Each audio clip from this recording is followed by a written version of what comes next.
Glass panel doors are a beautiful addition to cabinet making projects, and with the right tools, they're no more difficult to make than conventional cabinet doors.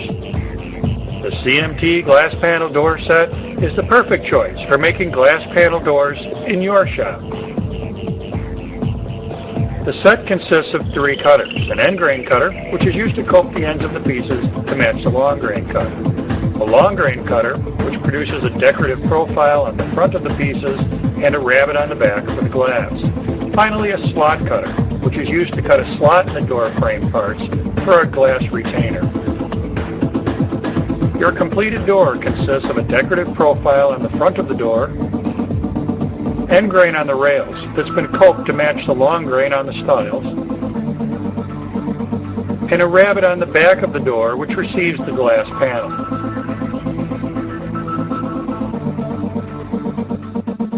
Before beginning work on your doors, make this simple shop-made coping sled. It'll be used to secure your rails for machining and to prevent chip out on the exit side of the cut as you're coping end grain. The glass panel door set works best in material that's approximately 3/4 of an inch thick.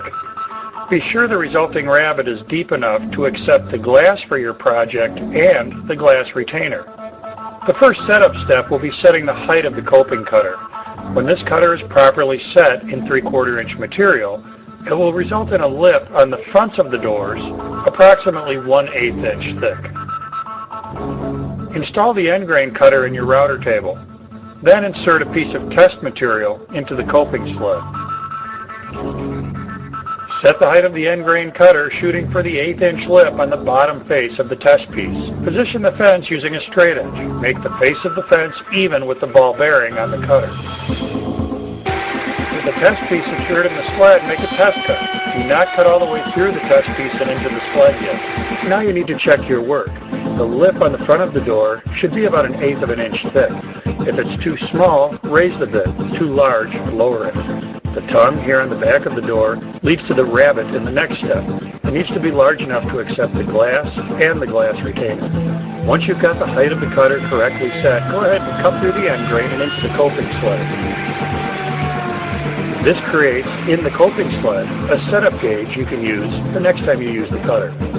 Before machining your door frame pieces, take the time to mark an X on the back face of each piece. They'll all be fed on the router table, good face down, so you should be able to see the X throughout your cutting. Now you're ready to secure your rails in the coping sled and cut both ends of each piece.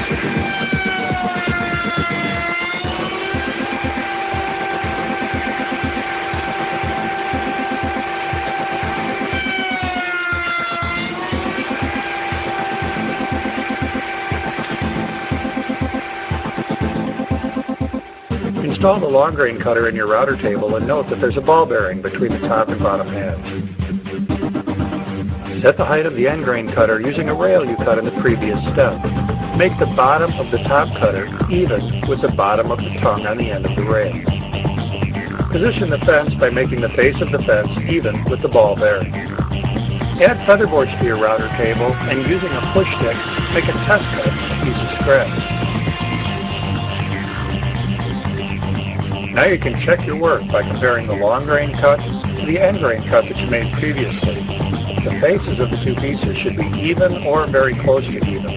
If the face of the piece with the end grain cut is too high, you need to slightly raise the long grain cutter. If the face of the piece with the long grain cut is too high, lower the bit slightly.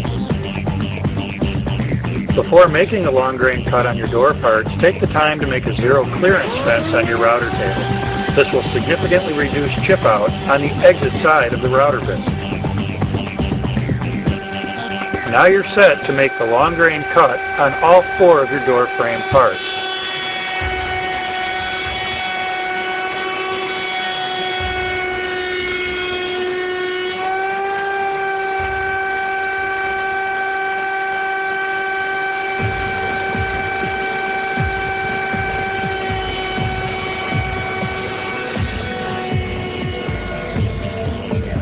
In order to set the height of the slot cutter, which is used to make a slot for the rubber glass retainer, you'll need to scribe the thickness of your glass onto one of your door frame pieces. Install the slot cutter and set the height so the bottom of the cutter is even with the pencil line. Position the face of the fence even with the ball bearing on the cutter and make a test cut in a piece of scrap. Confirm that the slot is even with or slightly above the back face of your glass. Make height adjustments to the slot cutter as necessary before cutting your door frame parts. When the height of the slot cutter is correct, machine only the door frame rails from end to end.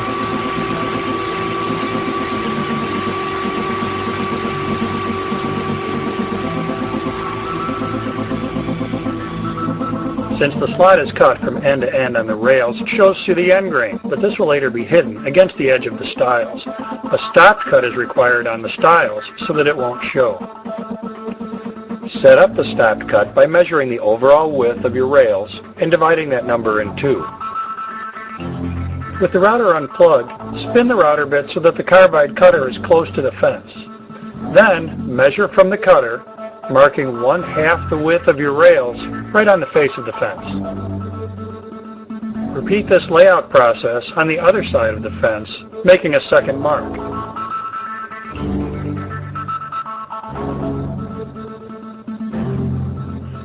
These marks indicate the starting point and the stopping point of the cuts on the stiles. Slot the stiles by aligning the end of the stile with the lead pencil mark and beginning the cut. Continue cutting until the trailing end of the stile is aligned with the second pencil mark, and then stop.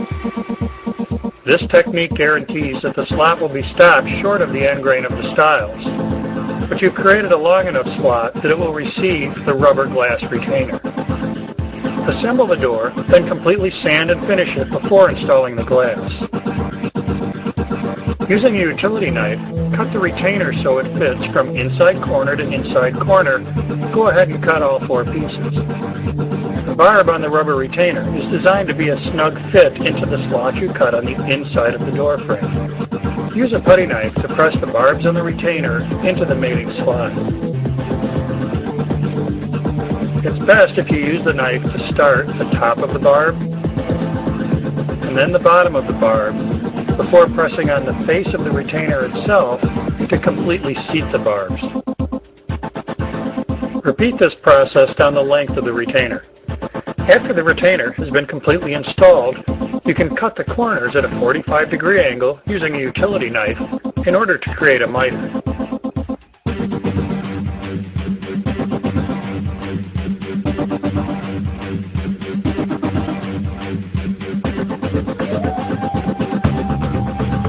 Cut a matching miter on the next piece of retainer and repeat the installation process.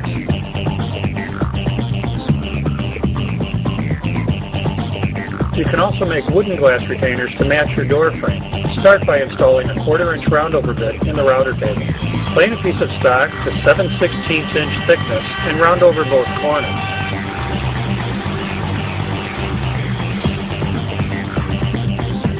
This provides 2 rounded over corners which can be ripped in order to provide the required glass retainer. Rip 1 piece from each edge. With the first 2 glass retainers cut from the rounded over board, you can return the board to the router table and round over the corners again, providing a space to cut off 2 more glass retainers. Assemble and finish the door frame and pre-finish the wooden retainers. Now you can cut the retainers to fit and tack them in on the back side of the door frame to firmly hold the glass in place. This completes the glass panel door made the CMT way, the easy way.